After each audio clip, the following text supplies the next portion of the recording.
Hey guys, Cameron with CBM Reviews here, and I've got a super secret review for you. This is a non-spoiler review of The Death of Superman.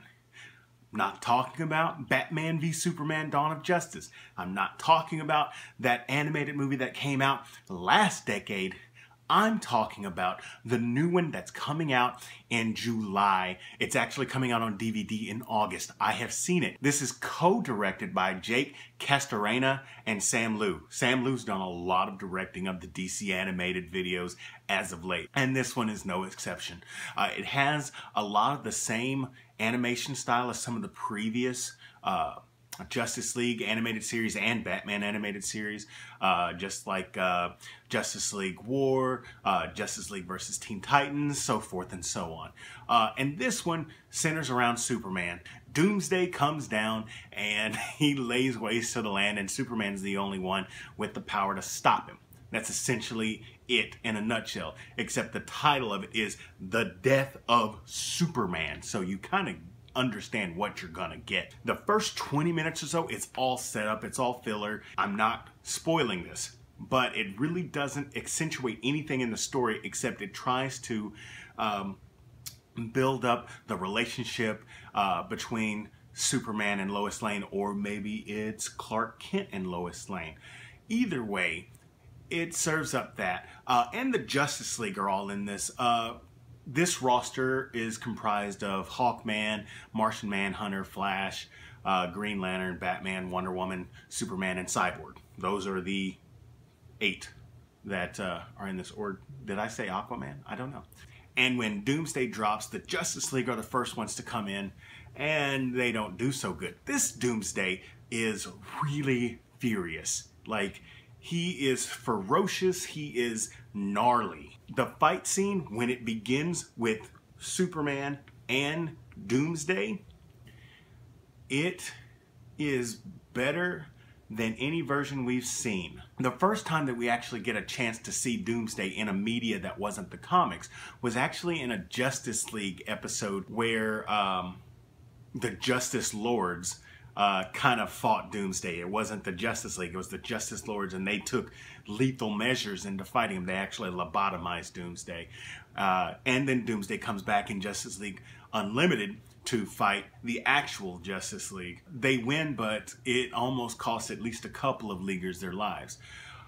Also, in the Justice League series before Unlimited, we saw the death of Superman, and hereafter where he was just transported into the future. Then there was the animated movie, Superman, The Death of Superman, or whatever. It came out, and it kind of chronicled the death of Superman, which happens in the middle, and then his eventual return. This is a part 1, and at the end, you get what you paid for. And it does not resolve. It's actually going to resolve next year in an animated feature. But you get a knockdown, drag-out fight. They really don't hold anything back. There are a few things that I didn't like. The first thing, and they have, you know, a few motifs. They have like a Superman motif, but it's not based on the old Superman music. It almost has a distinct sound of like the Avengers theme song.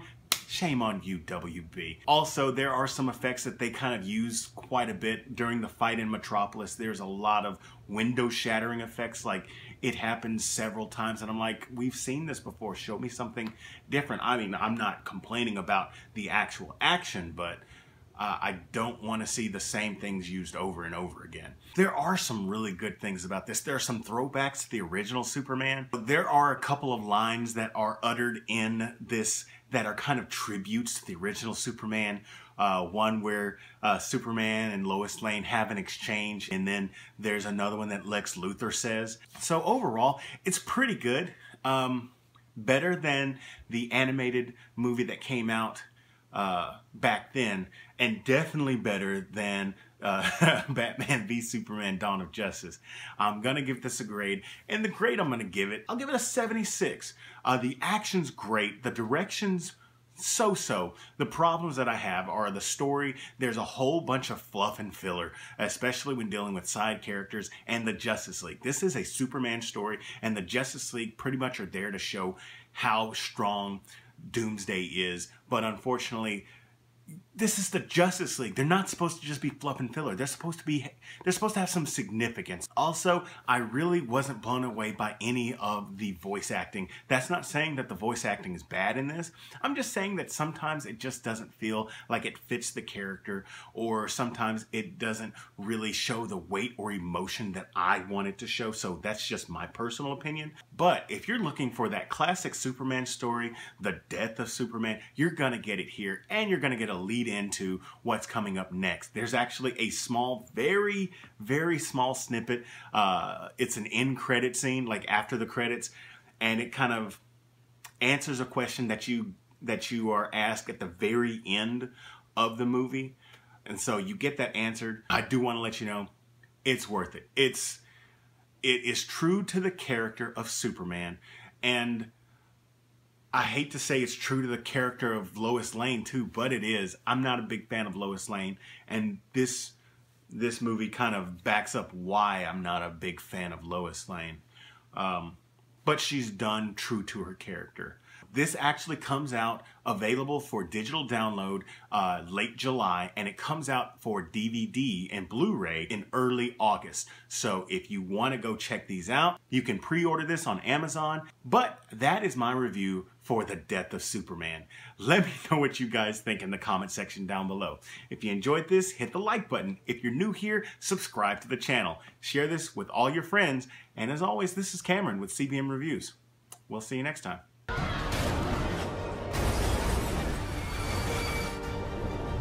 Where you came from, but I'm sending you back. The city needs me.